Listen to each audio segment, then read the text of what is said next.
অজ্ঞান হয়ে আছে, মাথাটা যে ফেটে গেছে, ও শুয়ে আছে, ওর উপরেই মারতেছে। হ্যাঁ, পড়ে গেছে, তারপরেও মারতেছে ওরা।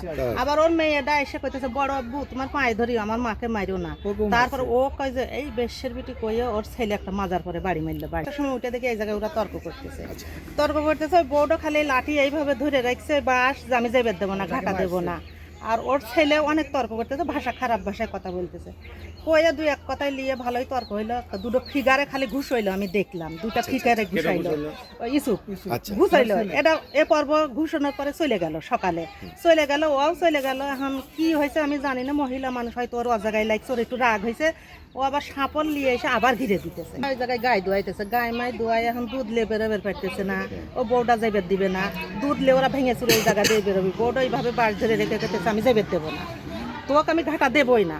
ও কইতেছে আমি এই জায়গাতে ভেঙে যাব, আর ও কইতেছে না আমি তোকে দেবো না। পরে ওই যে বুড়ো লোকটা একবারে ঘরের মধ্যে শুয়ে রয়েছে, সকালে যখন ছেলে মারছে ও আর কিছু বলে নাই। তারপরে আমি আর আমার স্বামী আর আমি খুব গালাগালি করলাম এই ছেলেটাকে, ও যে আবার মেরবে যেতেছে।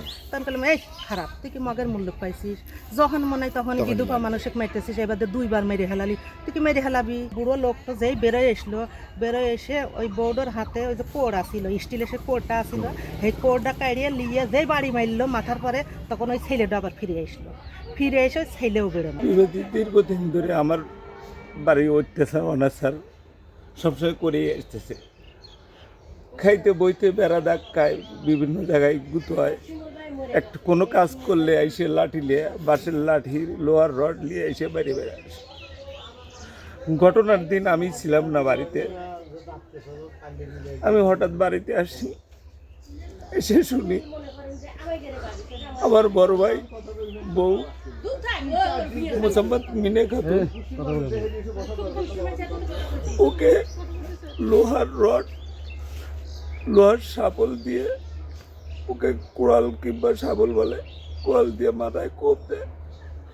কোপের কারণে মাথার বাম পাশে এই জায়গাটা অনেকটা কেটে যায়, ফলে সে অজ্ঞান হয়ে মাটিতে পড়ে যায়। পড়ে যাওয়ার পর তারপর লোহার রড এবং বাঁশের লাঠি দিয়ে ইচ্ছা মতো রফি পিঠে এবং ওনার ছেলে ইসুফ পিঠে, যতক্ষণ না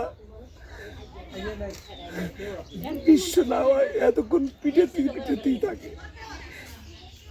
এই ঘটনা শোনার পর আমি আমার ভাবির সন্ধান করি, সঙ্গে সঙ্গে আমার ভাবিকে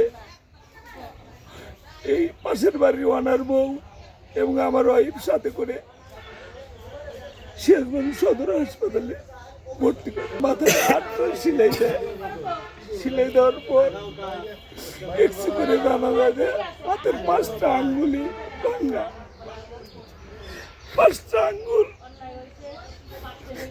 বর্তমানে প্লাস্টার করেছে। আমার আম্মাকে বাঁচান, আমার আম্মাকে বাঁচান, কিন্তু আমার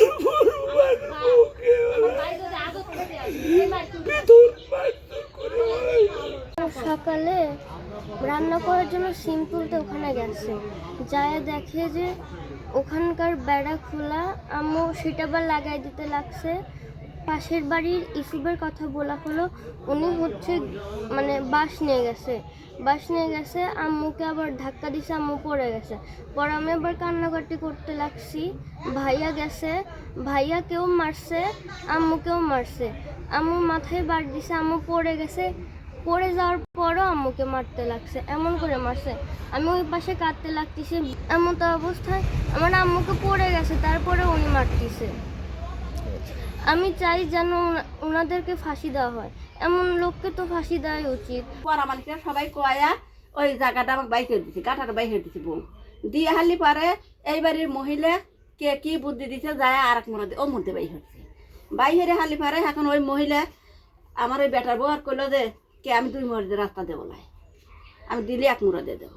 এইটা কয়া আটকা দিল, ওটাও আটকা দিল, আমার মুড়ো আটকা দিল। আটকা দিয়ে হালি পারে আমি এখন আমি কেবো বাই করে দেবার আটকা দিলে, তা আমাকে এবার গা হাতটা আমার কার কাছে কবে যান না, আপনি কবে যান না, স্কুলে কেউ কয়েন না কি আপনার আমার চাচা শ্বশুরে কেউ কয়েন না। আমি বোটের 5 দিন রাস্তা বাইরে দেবো, এটা কইলো আমার কয়া হালি পারে। এখন বোটের 15 দিন আগে গেলে একদিন কইলাম জমা তুই তো তুই ভোটের পর দিন রাস্তা বেরিয়ে দেবো তুই তো দিস না তাও মেলা কথা করলে আর আমি অপা হয়ে চলে আসি দুধ জ্বালা আমি দিয়ে আসি তুই আটকা দিস পরে দে আমি দুধ জ্বালা ও দেয়নি না দেওয়ার পরে পরে বলে ও শক্তি দিয়ে আমার বেটাকে ধাক্কা দিয়ে ফালা দিয়ে ওর বেটাও বাড়ি চড়েছে ও বাড়ি চড়েছে এখন আমার বেটা উঠে একটা ঘুষি দিছে ঘুষি দিয়ে হালি পরে পরে আমার গেদির বাবা আবার হে ইয়ার থেকে চারা উল্লো হয়ে চারা আইনে বলে না ভাই ওমরা গেছে 3টো সাকল দিয়ে এখানে একটু বাড়ি দিছে এখানে একটু দিছে আর এখানে একটু দিছে ওইটা দেখে বেটা এখন না দেখে সোজা বেটা একটু বাড়ি যাচ্ছে আর যাই মাথায় লাগছে 4টে সেলাই দিছে